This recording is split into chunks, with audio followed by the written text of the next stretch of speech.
بسم اللہ الرحمن الرحیم۔ السلام علیکم ورحمۃ اللہ۔ شداد اور اس کی جنت کا عبرتناک انجام۔ قوم عاد میں دو بائی بادشاہ گزرے ہیں جن کا نام شدید اور شداد تھا۔ ان کا پایہ تخت ملک یمن میں عدن کے قریب تھا۔ ان کے پاس بے انتہا فوجیں اور بے شمار خزانے تھے۔ شدید کے مرنے کے بعد شداد تخت نشین ہوا تو اس نے حکومت کو اور بھی بڑی ترقی دی، یہاں تک کہ دنیا میں جتنے بھی بادشاہ تھے کوئی بھی اس کے آگے دم مارنے کی طاقت نہ رکھتا تھا۔ اسی بنا پر اس نے خدائی کا دعویٰ بھی کر رکھا تھا۔ اس زمانے کے عالموں نے اس کو بہت سمجھایا کہ تو خدا کا خوف کر جس نے تم کو اتنی بڑی طاقتور حکومت عطا کی ہے، تو اس کی مان کر زندگی گزار۔ اس نے کہا کہ جو دولت و ثروت اور حکومت و عزت اور طاقت و حشمت جو مجھے حاصل ہے، اللہ کی عبادت کرنے سے اور کیا حاصل ہوگا؟ ان عالموں نے کہا کہ مرنے کے بعد ہمیشہ زندہ رہنے والی جنت ملے گی جو اس دنیا کی حکومت اور خزانوں سے کہیں بہتر ہے۔ شداد نے پوچھا وہ جنت کیسی ہوگی؟ ان عالموں نے جنت کے انعامات کی جب تفصیل بتائی تو شداد نے کہا کہ ایسی جنت تو میں بھی تیار کروا سکتا ہوں۔ شداد نے اپنے درباری سرداروں میں سے 100 آدمیوں کو منتخب کیا اور ہر ایک آدمی کے ماتحت 1,000 آدمی مختلف کاموں کے ماہرین دیے۔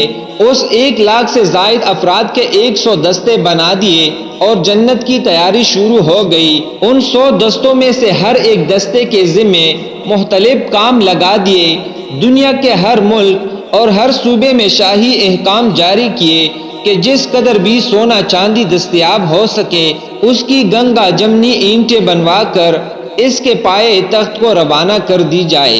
پھر عدن کے پہاڑ کے قریب 40 کوس مربع رقبہ منتخب کیا اور 1 اینٹ سونا اور 1 اینٹ چاندی سے اس جنت کی تعمیر شروع کر دی۔ دیواروں کی بلندی 5 گز رکھی گئی۔ اس چردیواری کے اندر 1000 محل تیار کروائے گئے۔ ہر محل میں 1000 ستون رکھے گئے۔ تمام ستون میں جواہرات سے میناکاری کروائی گئی۔ ہر محل کے نیچے ایک نہر جاری کروائی گئی۔ نہروں کے کنارے مصنوعی درخت لگوائے گئے جن کی جڑیں سونے کی، شاخیں اور پتے زمرد کے اور پھول اور پھل سچے موتیوں اور سرخ یاقوت اور دوسری قسم کے جواہرات کے بنا کر لٹکائے گئے۔ دیواروں کو مشک و زعفران اور عنبر و گلاب کے ساتھ محلول کر کے سونے کے پانی کے ساتھ میناکاری کرائی گئی۔ خوبصورت اور خوش آواز جانور اس جنت میں چھوڑے گئے اور اس جنت کے چاروں طرف 1000 سونے اور چاندی کے چبوترے بنوائے تاکہ ان میں بیٹھ کر چوکیدار اپنی چوکیداری کیا کرے۔ تمام جنت میں قالین اور ریشمی اور زردوزی کے فرش بچھائے گئے اور سونے چاندی کے پیالے اور رکابیہ وغیرہ سب مکانات میں ترتیب سے چن دیے گئے، اور کسی نہر میں میٹھا پانی، کسی میں شراب، کسی میں دودھ اور کسی میں شہد جاری کروایا گیا، اور تمام سلطنت میں حکم بھیجا کہ ہر موسم کے اعلیٰ قسم کے پھل اور قسم قسم کی غذائیں یہاں بھیجی جائے۔ العرض 1,00,000 سے زائد آدمیوں نے 300 سال میں اس شان و شوکت کے ساتھ یہ جنت تیار کی۔ اس کے مکمل ہونے کے بعد اپنے تمام اراکین سلطنت، وزراء و امراء اور رئیسوں کو شداد نے حکم دیا کہ سب بڑی زیب و زینت کے ساتھ میری جنت میں رہے۔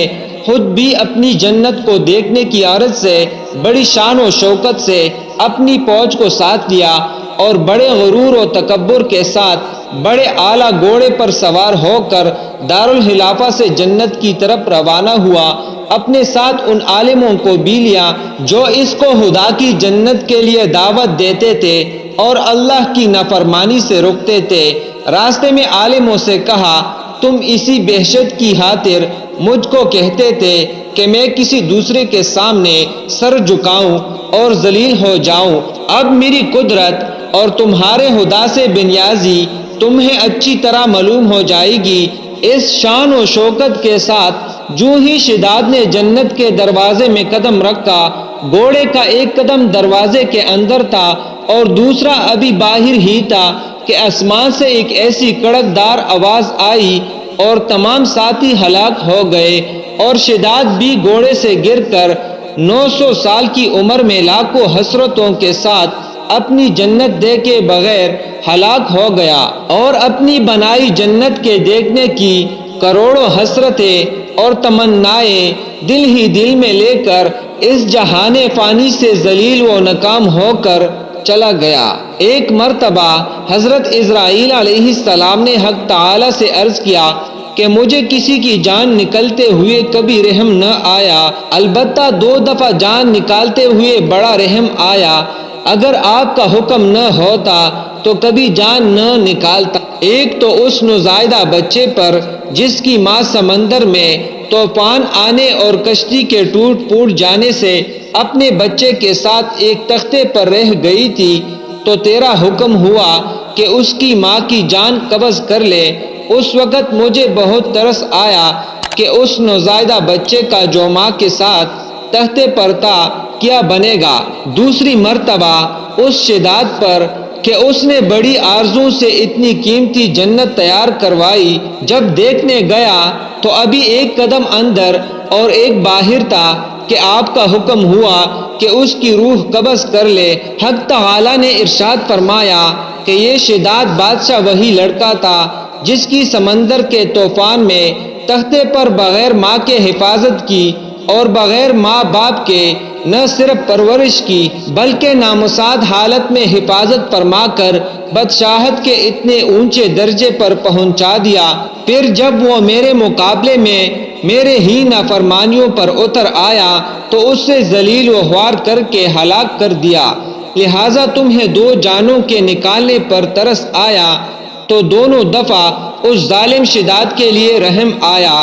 اس عبرتناک قصے سے معلوم ہوا کہ ایمان اور اعمال کے بغیر مال اور ملک چاہے جتنا بھی ہو اس میں ناکامی ہی ناکامی ہے۔